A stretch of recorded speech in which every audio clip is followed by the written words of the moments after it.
Assalamualaikum warahmatullahi wabarakatuh. Bismillahirrahmanirrahim. Alhamdulillahirabbil alamin. Wassalatu wassalamu ala asyrafil anbiya'i wal mursalin wa ala alihi wa sahbihi ajma'in. Saudara-saudari, tuan-tuan yang dirahmati, puan-puan yang dirahmati Allah Subhanahu wa taala, apa khabar semua? Saya doakan insya-Allah kita semua berada di dalam keadaan yang sihat, sejahtera, diberikan kekuatan oleh Allah Subhanahu Wa Taala untuk kita meneruskan kehidupan kita ini, di samping kita berada di rumah, menjaga keselamatan diri kita, menjaga keselamatan keluarga kita, negara kita daripada ancaman wabak. Alhamdulillah, dengan izin dan rahmat Allah Subhanahu Wa Taala juga, pada kali ini kita dapat bertemu dengan Ramadan. Allah Subhanahu Wa Taala masih sayang kepada kita dan memberikan kesempatan kepada kita untuk kita bertemu dengan bulan Ramadan pada kali ini. Waktu-waktu yang lebih manis, tidak ada waktu yang manis daripada kehidupan kita selain daripada kita berada di dalam keadaan beribadah kepada Allah, mendekatkan diri kita kepada Allah Subhanahu Wa Taala dengan amal ibadah, yang mana ia merupakan bekalan kita semasa kita hidup di dunia ini dan juga apabila kita kembali kepada Allah Subhanahu Wa Taala pada hari akhirat kelak. Jadi tuan-tuan, pergunakanlah masa di dalam bulan Ramadan ini untuk kita mengisinya dengan sebaik-baik mungkin. Walaupun tuan-tuan kita berada di dalam keadaan berada di rumah, tidak boleh keluar, tidak boleh pergi ke surau, datang ke surau bersama-sama untuk menunaikan solat tarawih, namun pengisian-pengisian Ramadan tersebut masih boleh kita lakukan. Kita boleh menggunakan masa ini untuk kita banyak beruzlah, mendekatkan diri kita dengan Allah Subhanahu Wa Taala, bersuluk, memaniskan hubungan kita dengan Allah Subhanahu Wa Taala, dapat bersolat sunat, duduk, berdiam diri dan mendekatkan diri kita dengan Allah Subhanahu Wa Taala pada ketika ini. Jadi mungkin Allah Subhanahu Wa Taala memberikan kepada kita kesempatan buat kali ini, yang mana kita tidak berjumpa kesempatan ini pada keadaan-keadaan yang lain. Kita gunakan keadaan ini untuk kita banyak sangat beruzlah. Beruzlah ini mengasingkan diri untuk kita banyak berzikir, untuk kita banyak beribadah, untuk kita banyak sangat mendekatkan diri kita dan memperbanyakkan amalan-amalan yang boleh menguatkan jiwa kita, menguatkan ruh kita, di samping rahmat Ramadan yang Allah Subhanahu Wa Taala berikan kepada kita buat kali ini. Tuan-tuan yang dirahmati Allah Subhanahu Wa Taala, jadi saya pada kesempatan ini, inilah kita sama-sama sedikit sebanyak kita mengulang kaji beberapa hukum yang berada di dalam bulan Ramadan. Mungkin pertama kalinya saya ingin menyentuh tentang niat puasa. Apabila kita nak berpuasa, maka kita hendaklah berniat untuk kita berpuasa, terutamanya puasa yang berkaitan dengan puasa wajib. Apabila kita berpuasa dengan puasa wajib, puasa Ramadan itu adalah puasa wajib. Jika kita tidak mendahulukan puasa tersebut dengan niat pada waktu malamnya, tak berniat pada waktu malam, maka ketika itu puasa kita pada keesokan harinya itu tidak menjadi sah, kerana kita tidak berniat. Kerana setiap amalan itu innamal a'malu binniyat, sesungguhnya semua amalan itu akan bermula daripada niat. Berniat puasa wajib hendaklah pada malam bulan puasa tersebut, malam hari yang kita nak berpuasa tersebut. Besok kita nak puasa, jadi malam ni kita perlu berniat. Jadi niatnya, nawaitu sawma qadin an adai fardi syahri ramadana hazihi sanati lillahi ta'ala. Sahaja aku berpuasa pada esokan harinya untuk menunaikan kefarduan bulan Ramadan pada tahun ini kerana Allah Subhanahu Wa Taala. Jadi niat puasa ini adalah niat puasa yang sempurna mengikut mazhab Imam Syafi'i, kerana padanya terdapat ta'yin kepada setiap amalan yang kita nak hendak lakukan, iaitu kita nak berpuasa pada besok hari, bukan puasa pada lusa, tak, berpuasa pada besok hari. Besok harinya kita akan berpuasa. Puasa apa? Puasa fardu. Kita secara tunai kita tunaikan puasa fardu, adai fardi syahri Ramadana. menunaikan fardu bulan Ramadan hazihi sanati, pada tahun ini, bukan tahun-tahun yang lain, pada tahun ini, lillahi ta'ala, dan kita buat amalan puasa tersebut tidak lain dan tidak bukan hanyalah kerana Allah subhanahu wa ta'ala. Jadi cantikkan niat puasa tersebut. Ini adalah niat puasa yang disebutkan oleh imam-imam muktabar di dalam mazhab Imam Syafi'i, yang mana di dalam mazhab Imam Syafi'i tidak menerima niat puasa 1 bulan. Kerana apa? Pada pandangan Imam Syafi'i, di dalam kitab-kitab yang muktabar yang diambil pakai dalam mazhab Syafi'i, sama ada kitab yang dikarang oleh Khatib Asy-Syarbini ataupun Imam Ar-Ramli ataupun Ibnu Hajar Al-Haythami, dan juga Imam Nawawi sendiri telah menyebut di dalam kitabnya ya Al-Majmu' dan juga Rawdatul Talibin, yang mengatakan bahawa niat puasa di dalam mazhab Syafi'i ialah pada tiap-tiap malam bulan Ramadan. Kerana puasa merupakan ibadah, satu-satu puasa itu adalah ibadah yang tidak bersangkutan, iaitu terpisah-pisah di antara satu sama lain. Jadi kita puasa hari ini, maka esok kita kena berniat lagi puasa, kerana puasa keesokan harinya adalah tidak sama dengan puasa pada hari ini. Jadi jumhur ulama berpandangan sedemikian, kecuali mazhab Imam Malik dan juga Zufar, mazhab Maliki dan juga Zufar, yang mengatakan bahawa boleh berniat puasa 1 bulan. Tetapi itu tidak diterima pakai di dalam mazhab Syafi'i. Imam Malik mengatakan bahawa boleh berpuasa 1 bulan, boleh berniat berpuasa untuk 1 bulan pada malam awal bulan Sya'ban. Maka di awal bulan Ramadan diniatkan puasa 1 bulan.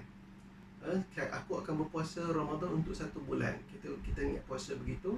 Maka itu adalah pandangan dalam mazhab Imam Malik.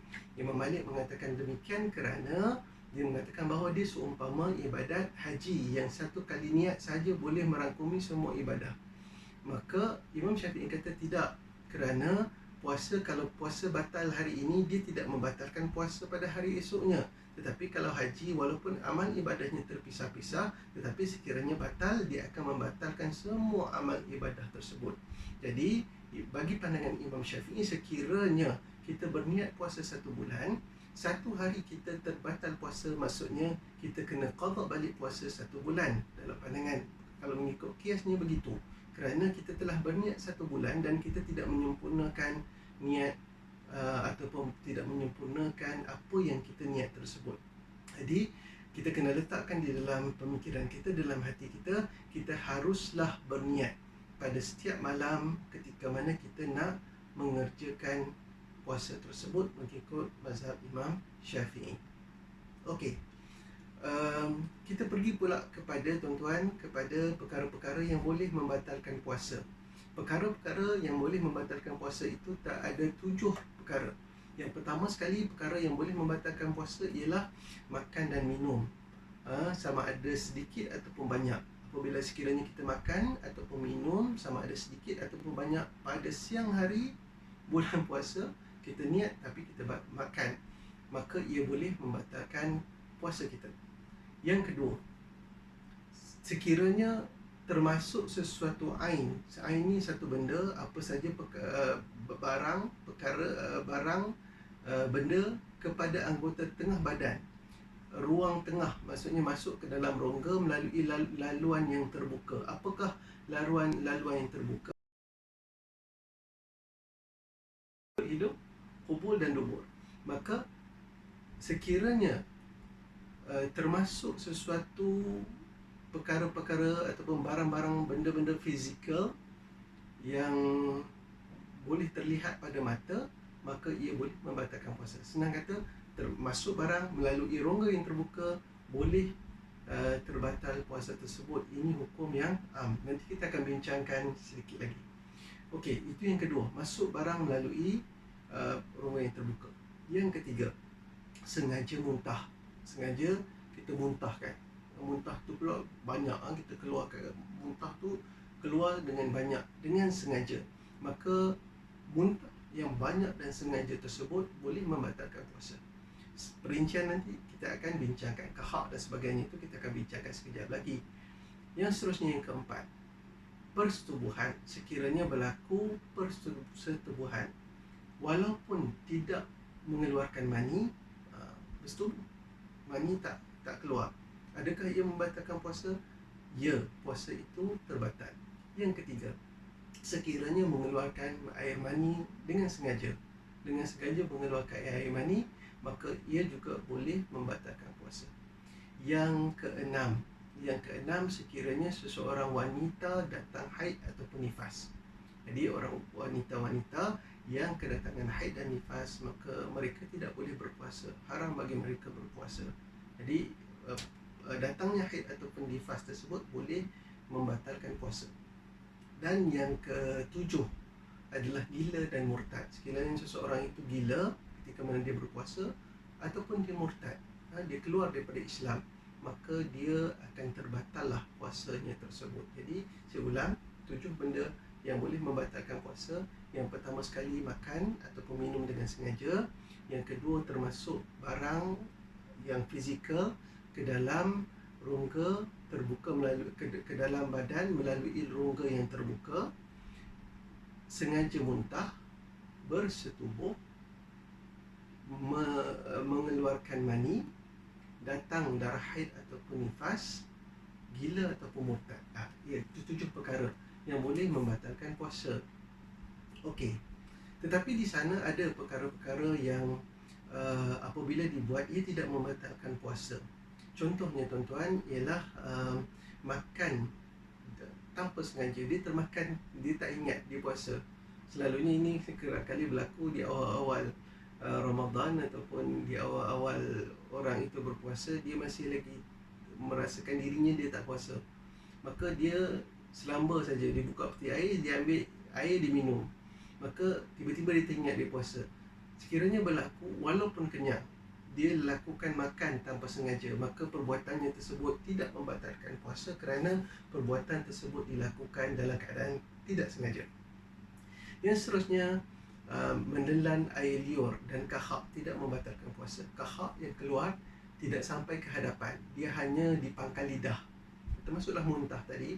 Sekiranya di pangkal lidah kita telan kembali, maka ia tidak akan membatalkan puasa, kecuali kahak yang telah sampai ke rongga mulut, iaitu dah sampai, ulama mengatakan dia sampai ke sebelah depan lidah, maka kahak tersebut hendaklah dibuang begitu saja, dibuang, jangan ditelan kembali, kerana apabila kahak tersebut ditelan kembali, maka ia boleh membatalkan puasa. Okey. Itu pada pandangan jumhur, walaupun ada lagi kalangan ulama yang kata sekiranya kahak tersebut sampai ke hadapan lidah sekalipun, jika ditelan, dia tak keluar lagi, ditelan, maka dia tidak membatalkan puasa. Tapi kita ambil hukum, sekiranya kahak itu dah keluar di depan lidah, sepatutnya kita buang saja. Sebab kalau telan itu juga dia merupakan satu kotoran, maka kita katakan dia membatalkan wuduk. Membatalkan puasa. Okey. Yang ketiga, sekiranya seseorang itu berjunub. Berjunub ini dia dalam keadaan yang berhadas besar, okey. Dan dia tidak mandi wajib sehingga masuk waktu subuh. Dah masuk waktu subuh pun dia masih lagi, dia belum lagi mandi wajib. Maka perbuatannya begini masih tidak membatalkan puasa, dia masih boleh berpuasa seperti biasa, tidak sikit pun boleh membatalkan puasanya. Seterusnya, mencium suami ataupun isteri juga tidak akan membatalkan puasa. Tak ada, perbuatan tersebut tidak membatalkan puasa. Tapi tuan-tuan, kita kena faham bahawa perbuatan tersebut merupakan sesuatu yang makruh dan tidak harus dilaksanakan, kerana dia boleh memberikan kemudaratan kepada puasa. Takut tidak dapat menahan nafsu, dan akhirnya boleh membawa kepada mungkin berlakunya persetubuhan, dan persetubuhan yang berlaku pada Ramadan akan menyebabkan seseorang itu dikenakan kafarah. Okey. Kemudian seterusnya kita bincang lagi, apa lagi? Suntikan, sekiranya bukan melalui rongga yang terbuka.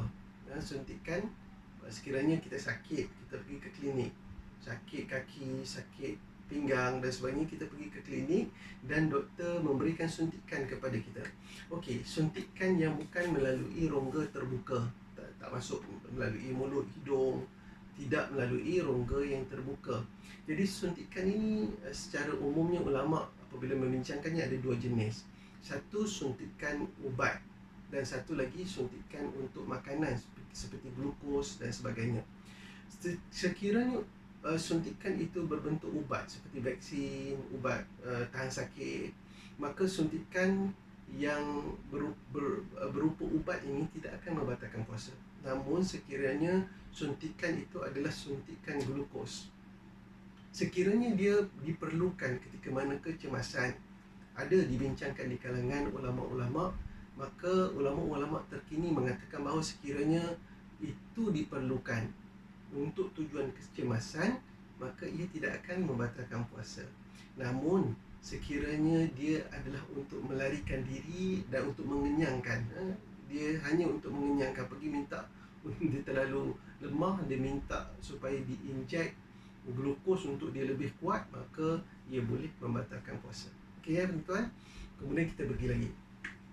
Sekiranya sesuatu itu sama ada suntikan dan sebagainya dilakukan melalui rongga yang terbuka. Contoh, seseorang yang terpaksa menjalani pemeriksaan kesihatan, jadi terpaksa dimasukkan sesuatu ke dalam rongga yang terbuka.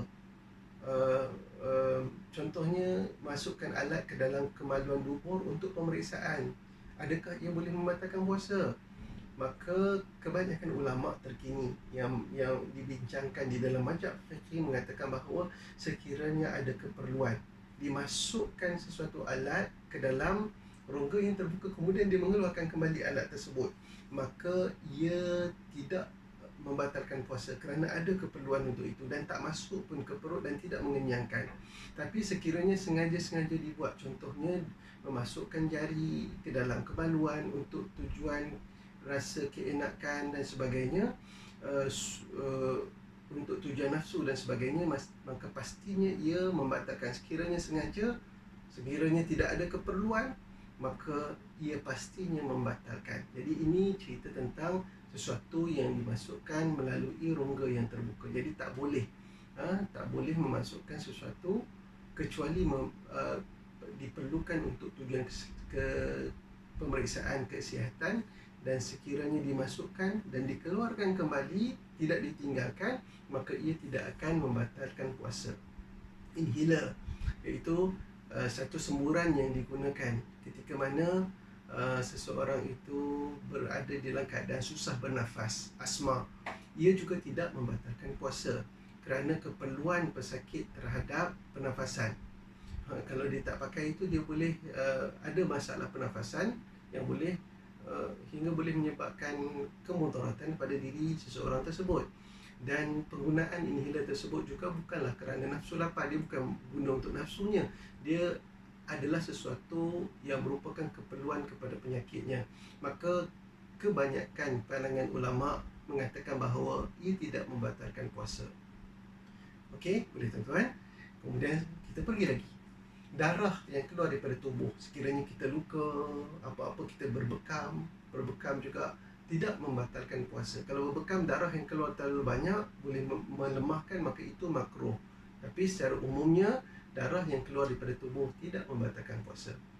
Okey, itu antara beberapa masalah yang berkaitan dengan perkara-perkara yang membatalkan puasa. Tuan-tuan, apabila kita berada di dalam Ramadan, terutamanya di dalam keadaan PKP ini, tak boleh nak ke surau kita,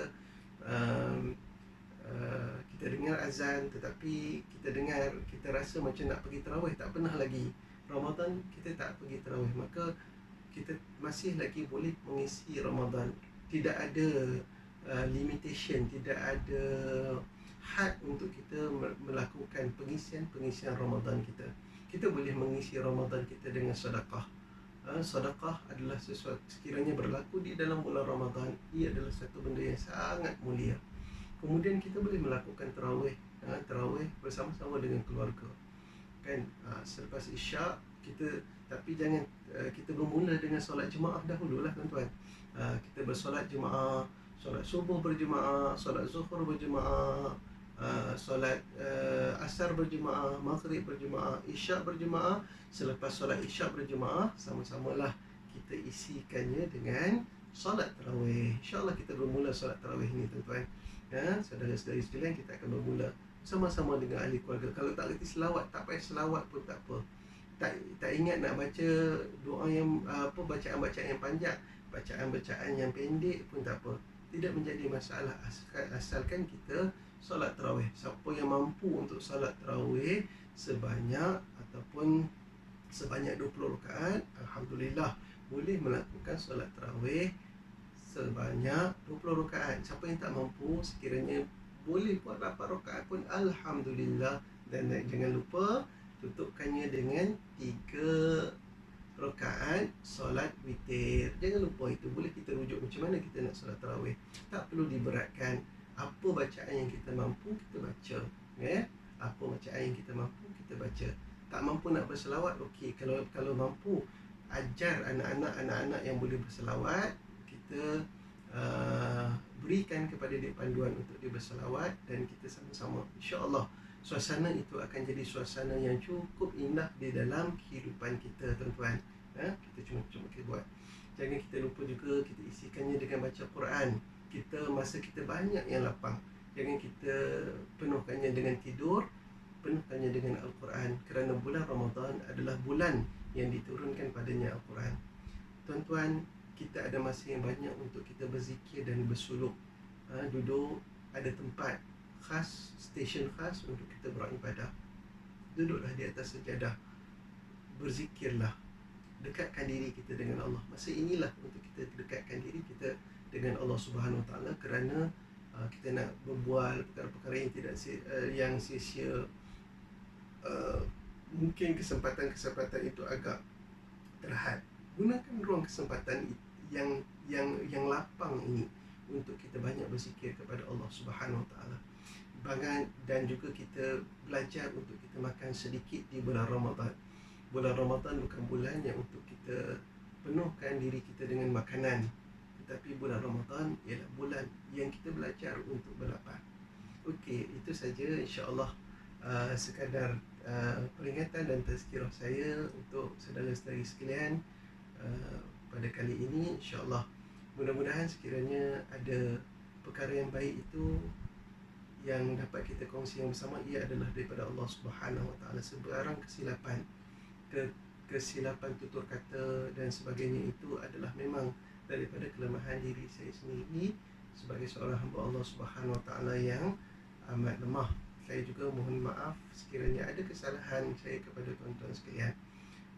Sama-sama kita mengisi Ramadan kita, sama-samalah kita mendapatkan ampunan dosa dan keberkatan di dalam Ramadan ini. Ramadan Mubarak, insya-Allah. Assalamualaikum warahmatullahi wabarakatuh.